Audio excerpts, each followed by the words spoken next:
अस्सलामुअलैकुम फ्रेंड्स अभी हम मौजूद हैं हरुनाबाद के इलाका में, जहां पे एक नौजवान ने 20,000 मुर्गियों को 12 एकड़ में घूमने की खुली इजाज़त दे दी, यानी कि फ्री रेंज हैन फार्मिंग ये कर रहा है। और इसका कहना यह है कि इसकी वजह से मुर्गियां सेहतमंद रहती हैं और महंगी फीड्स की जगह ये चारे का इस्तेमाल कर रहा है।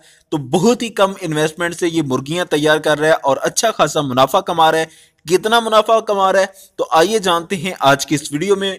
इंटरव्यू मुकम्मल सुनिएगा और चैनल को कर लें सब्सक्राइब ताकि नेक्स्ट आने वाली वीडियोस भी आप तक पहुंचती रहें। तो चलिए इंटरव्यू शुरू करते हैं। अस्सलामुअलैकुम। वालेकुम अस्सलाम। सर कैसे हैं आप? जी बिल्कुल, अल्लाह का शुक्र, हर तरह की खैर खैरियत है। सर अपना नाम बता दीजिएगा। इमरान हैदर। कहाँ से हैं आप? हरुनाबाद का ये नवाई गांव है, 5 किलोमीटर उससे दूर 19 खिरियार के नाम से। सर इंतहाई यूनिक और रवायत से हटकर आप रवायत के बागी हैं। आपने अजीबो गरीब पाकिस्तान में जो समझी जाती है इस तरीके से फार्मिंग शुरू कर दी, ख्याल कहाँ से आया? जी इस तरीके से है कि ये बाहर हर जगह पे यही फ्री रेंज का कॉन्सेप्ट जो है आम है। हमारी कौम का जो एक तो मसला ये है कि हम जो चीज़ बाहर बिल्कुल ख़त्म हो जाती है तो तब हम इधर आके स्टार्ट करते हैं। वहाँ 90s के डेकेड में जो है कंट्रोल शेड, जो कंट्रोल फार्मिंग थी वो बंद होना शुरू हुई और लोग दोबारा फ्री रेंज फार्मिंग पे आए। लेकिन हम लोग हैं कि 2007 में यहाँ पे पाकिस्तान में पीक पे पहुँच गया काम कंट्रोल्ड का, जो कि वहाँ पे बाहर क्लोज हो चुका था। तो मैंने ये बाहर से ही देखा तो मुझे बड़ा अच्छा लगा आइडिया, और मैं जो ज़्यादा मोटिवेट हुआ, जो मुझे इस चीज़ सबसे ज़्यादा पसंद थी वो ये थी कि ये बिल्कुल एक तो लेबर फ्री है। मतलब आपका कोई एक बंदा भी हो तो उसने 2 टाइम फीड करना है, वो आके तो उसको फीड कर सकता है, आए बस खाना डाले और पानी का सिस्टम। वैसे ही मैंने तो थोड़ी बहुत आजकल टेक्नोलॉजी तो बहुत आम हो चुकी हुई है, आसान काम है, लोग अगर करना चाहें तो कर सकते हैं। बस हम लोग पता नहीं क्यों करते नहीं हैं और थोड़ी सी मेहनत नहीं करते। आसान काम था, इसलिए मैंने सोचा कि मुझे ये करना चाहिए। मैं जा रहा था मैं भी लोगों की तरह कंट्रोल की तरफ, लेकिन जब मैंने वहाँ लेबर या वो सिस्टम देखे या फिर उसके जो रनिंग एक्सपेंसेस थे वो मैंने जब देखे तो उसके साथ जब मैंने कंपेयर किया तो मुझे ये ज़्यादा बेहतर लगा। और ये था भी कम इन्वेस्टमेंट में स्टार्ट हो रहा था। मतलब उसमें ये था कि आप 25 मिलियन तक या 20 मिलियन तक उसमें इन्वेस्ट करते हैं तो उसका कोई, इसमें आप अगर इतना इन्वेस्ट करते हैं तो आपका टर्नओवर उससे तकरीबन 2 गुना बढ़ जाता है और शोर शार्ट होता है, क्योंकि आपका एक्सपेंस बहुत कम है। हम यहाँ पे ये है कि जो भी फार्मिंग करते हैं लोगों को देख के करते हैं। ऐसा नहीं करते कि हम अपना आइडिया लेके आए, उस पर हम स्टडी करें कि इसका क्या तरीकाकार है, इसके एक्सपेंस हमें कैसे कम करने चाहिए। जैसे कि मैंने जब ये स्टडी किया तो लोग जब इसे, एक तो बात ये है कि ये वाला जो बर्ड है इसकी नेचर वाइल्ड है, इसको वाइल्ड तरीके से बड़ा किया जाए, ना कि इसे आप शेड के अंदर क्लोज करके या कंट्रोल फार्मिंग की तरीके से ये हो नहीं सकता, या शेड में बंद करके केज फार्मिंग ये है नहीं, केज फ्री बर्ड है। तो उस चीज़ को मद्देनजर रखते हुए मैंने ये स्टार्ट किया था और अल्हम्दुलिल्लाह अब आपके सामने है। कितनी देर पहले आगाज किया था? ये तकरीबन कोई 3-4 साल हो गए हैं। 3-4 साल में? उस वक्त कम था, उस वक्त ये कम था, कोई 2 एकड़ से स्टार्ट लिया था, अब मैंने ये बढ़ा के 12 एकड़ पे कर दिया हुआ है। अच्छा, इस अरसे में अपनी कोई कामयाबियां या नाकामियां भी बता दीजिएगा। कामयाबियां तो मैंने इस पे पहले बहुत ज़्यादा स्टडी किया था। मैं जब मैंने ये सिस्टम सारा लॉन्च किया था तो ये एज अ पार्ट टाइम मैंने जॉब समझ के ना के साथ चलो ये कर लेते हैं। लेकिन अब तो मेरा ये कह लें कि फर्स्ट प्रायोरिटी बिजनेस बन चुका हुआ है और इसमें मुझे बहुत अच्छे रिजल्ट मिले हैं, जो कि तवक्को से ज़्यादा मिले हैं। मैं इतने डिजायर्ड रिजल्ट मेरे नहीं थे, तो मैं तो ये चला रहा था कि अगर ये सिस्टम पूरा भी चलेगा तो मैं इसे चलाऊँगा। तो मैं एक तो रवायती फार्मिंग से हटना चाह रहा था, उसकी वजह है कि उसमें हमें लॉस ही लॉस हो रहा था, और अगर हम ये लीज पे देते हैं ज़मीन तो उसकी बिल्कुल नथिंग के बराबर है, और आजकल तो लोग लेते ही नहीं है क्योंकि इतने नुकसान हुए हैं कि कोई बंदा फार्मिंग की तरफ आ ही नहीं रहा है इस इलाके में, क्योंकि एक पानी की कमी है और दूसरा ये एक डेजर्ट बेल्ट है, जिस वजह से ना लोग ये फार्मिंग से भाग रहे थे। तो मुझे आइडिया आया कि क्यों ना ये जगह के ऊपर मुर्गियाँ छोड़ दी जाए। अगर हम 300 का भी पीस सेल कर रहे हैं और आप उसे 20,000 छोड़ दी जाए इतनी जगह पे, तो आप 60 लाख जनरेट करवा रहे हैं। 50 लाख की आप फीड कर दें, कोई ऐसा इशू नहीं है।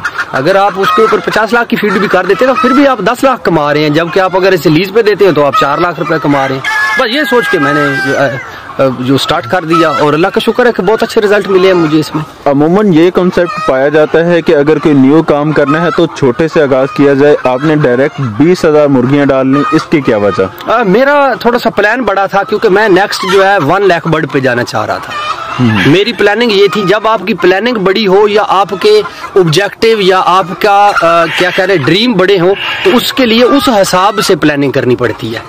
पाकिस्तान में ये ट्रेंड चला आ रहा है कि जब कोई एक यूनिक काम करता है तो बहुत सारे लोग उसे समझाने आ जाते हैं कि यार ये डूब जाएगा, ये हो जाएगा। हाँ जी, आपके साथ कुछ ऐसा हुआ? ये कह ले कि हमारी नेचर में लिखा पड़ा हुआ है कि बंदे आपको डिग्रेड ही करेंगे, और स्पेशली जब पढ़ा लिखा बंदा ऐसे काम में आएगा। मतलब जैसे मुझे इधर आके बुजुर्ग कहना शुरू हो गए कि ओए तुझे पढ़ लिख के कुकड़ पालने संत तेनू की जरूरत सी, अंजे अंजे अंजे। मतलब वो चीजें मुझे बड़ी जो है ना और सपोर्ट दे रही थी। मैंने कहा कि नहीं, मैं फिर करूंगा, क्योंकि मेरी पहले नेचर थी कि मैं जब स्टडी भी कर रहा था तो अपने जितने भी बुजुर्ग हैं इनको मैंने कहना कि ये रवायती तरीकों से हटो, जरा नए तरीके से फार्मिंग करो। तो वो कहते थे कि नहीं, जिसले बड़ा होएगा ना तो तू कर ले। तो फिर अब जो टाइम आ गया था तो मैंने कहा चलो मैं आप लोगों को करके दिखाता हूँ। फिर लोग जो है वो बड़े इसमें बैठे हुए थे कि ये ऐसे हो जाएगा, तेनू असी उस्ताद मनांगे जिस वे तू 12 एकड़ चौकठिया करेगा, एंजे एंजे एंजे। और जब मैं पहले डिस्कशन कर रहा था लोगों के साथ तो मैंने देखा कि लोग जो है वो समझ रहे थे कि हवा के आइडिये हैं, ये तो शेख चिली के ख्वाब है, ऐसी ऐसी बातें कर रहे थे। और लेकिन अल्लाह का शुक्र है कि बड़े अच्छे रिजल्ट मिले हैं।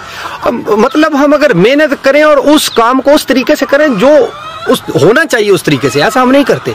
हम क्या करते हैं कि हम सुनते हैं, एक बंदे को देखते हैं और बस ऐसे ही फार्मिंग शुरू कर। मुझे देख के बहुत सारे लोगों ने किया है, लेकिन वो फेल भी हुई हैं क्योंकि स्टडी नहीं थी।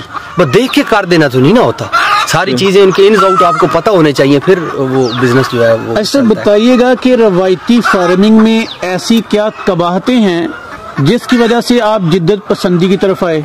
उसमें जी सबसे बड़ा एक तो नुकसान है कि जब आपने उन्हें कॉर्डन किया होता है तो एक तो आपको 3 टाइम पे उनको फीड करना पड़ता है, और सारी फीड आपको उनकी जो भी चीज होती है वो पूरी करनी होती है। बॉडी की बहुत सारी रिक्वायरमेंट होती है, मैग्नीशियम होता है, कोबाल्ट होता है, फास्फोरस होता है, बहुत सारी। तो वो आप जब फीड देते हैं तो आप उनकी वो पूरी नहीं कर सकते। जैसे मैंने शुरू में बोला कि ये एक वाइल्ड बर्ड है, तो इसको वाइल्ड तरीके से पाला जाए। ये बर्ड है, इसको बर्ड के तरीके से रखो। आप इसे क्यों गार्डन करते हो? आप खुद ही देख ले कि कोई भी आप बाहर से परिंदा पकड़ के उसे आप गार्डन कर देंगे तो आप देखेंगे कि वो बीमार होना शुरू हो जाएगा। बाहर छोड़ते हैं, इसकी इम्यूनिटी बहुत स्ट्रांग होती है और इसको बीमारियां बहुत कम आती हैं। सर, वे पोल्ट्री फार्मर कहते हैं कि अगर मुर्गी बचेगी तो तुम बचोगे, आप कैसे बच गए? बस ये बाहर रहने की वजह से मेरे ख्याल में कि बर्ड जो है मेरा तो ऐसे बीमार हुआ ही नहीं है। छोड़ देने का बहुत छोटा सा चूजा था तो मैंने इसे बाहर से, और इसका इम्यून सिस्टम बहुत स्ट्रांग हो गया क्योंकि पल्ला वाइल्ड तरीके से है, तो इसलिए मुझे तो कोई इस तरह का कोई इशू नहीं आया। और अब मैं इससे थोड़ा सा और भी एडवांस चला गया हूँ। ये मेरे नॉन मूवेबल शेड थे, अब मैं मूवेबल की तरफ भी चला गया हूँ, क्योंकि अगर कुछ मुझे इसमें चीज नजर आ रही है तो मैं आगे जा रहा हूँ इस तरीके से। कितने चिक्स के साथ आगाज किया था? ये जो मेरा पहले तो ऐसे कह लें कि जब मैंने जैसे बताया कि मैंने 4 साल पहले फार्मिंग स्टार्ट की थी, उस वक्त तो शायद 2000 से एक दफा स्टार्ट लिया था। तो फिर मुझे जो इसमें वो डर थे वो सारे पता चल गए थे। किस तरह बातें जो लोगों ने मिथ बनाई हुई है कि ये जुआ है, ये सारी ऐसे मर जाती हैं, ऐसा तो कुछ भी नहीं है। तो बस ये फिर मैंने देख के उस वक्त मैंने थोड़ा सा करके देखा, फिर मैंने इसे छोड़ दिया कि नहीं मैं इसे अब बड़ा ही करूंगा। तो मैंने फिर ये कोई 20,000 के करीब बर्ड डाला था पहले। तो मैंने वो पहले पाकिस्तान में ये तरीकाकार चल रहा था कि लोग ना इसे ब्रूड करवा के 1 माह या 45 डेज जो कि ब्रूडिंग टाइम होता है, उसके बाद ये जो डोर टू डोर डिलीवरी देते हैं साइकिल वाले, इनको सेल कर देते थे। तो मैंने थोड़ा सा इसको आगे बढ़ाने की, लोग इसलिए इसको आगे नहीं डरते थे कि ये मर जाते हैं, और उनकी स्टडी गलत है। उसका वजह यह है कि वो इसके ऊपर वो वाले तजर्बात करना शुरू कर देते हैं कि जो कि ब्रायलर के ऊपर होते हैं। ब्रायलर को आपने इतना लंबा लेके नहीं जाना होता, तो वो उसके ऊपर इतने हैवी एंटीबायोटिक और वो वाली दवाइयां देना शुरू कर देते हैं, जिसकी वजह से उनके बर्ड मरना शुरू हो जाते हैं। तो हम इसको मोस्टली जो है ऑर्गेनिक तरीके से ही पालते हैं और बहुत कोशिश करते हैं कम कि इनके ऊपर एंटीबायोटिक हम यूज ना करें। इसमें खर्चा तकरीबन कितने % कम होता है आम शेड में रखने की बनिस्बत? इसमें जी इस तरीके से था कि मैंने जो किया था, जो मेरा तरीकाकार है वो ये है कि मैं 50% इसके, जैसे अब इतनी बड़ा बर्ड है, इसकी अब जो स्टडी है वो कहते हैं कि इसके लिए 76 ग्राम जो है वो ज़रूरी है, तो मैं उसका हाफ करके तो वो दूसरा जो है वो इसे दे देता हूँ, तो मेरा जो खर्च है वो लोगों से हाफ रह जाता है जो कि पाल रहे होते हैं, इसलिए मुझे ये बहुत आसान पड़ता है, सस्ता भी पड़ता है। फीड में क्या कुछ दे रहे हैं? इसमें ऑर्गेनिक चीज़ें मिला के काफ़ी सारी, जैसे कि मेज़ हो गई, उसके बाद वीट, जैसे गंदम है और मकई है, कुछ बाजरा अपना ही हो जाता है कुछ ज़मीनों से, गंदम भी अपनी हो जाती है। मकई अभी तक मैंने इधर काश्त करना नहीं शुरू की, नेक्स्ट मेरा प्लान है कि मैं जो मेरी दूसरी जगह मैं वहाँ पे मकई भी काश्त खुद से करूँगा। अब मुझे वो सिर्फ खरीदना पड़ती है। बाजरा भी मेरा अपना हो जाता है, वो इसमें डाल के तो उसे डाल दिया जाता है। साथ ही ये सब्ज़ चारा है, बहुत ज़्यादा वो देते हैं। सब्ज़ चारा तकरीबन कितने % देते हैं खुराक में? बस जितना खा ले, ऐसे कोई उसके ऊपर वो लिखा पड़ा नहीं होता कि इतना डालते हैं, ऐसा नहीं होता।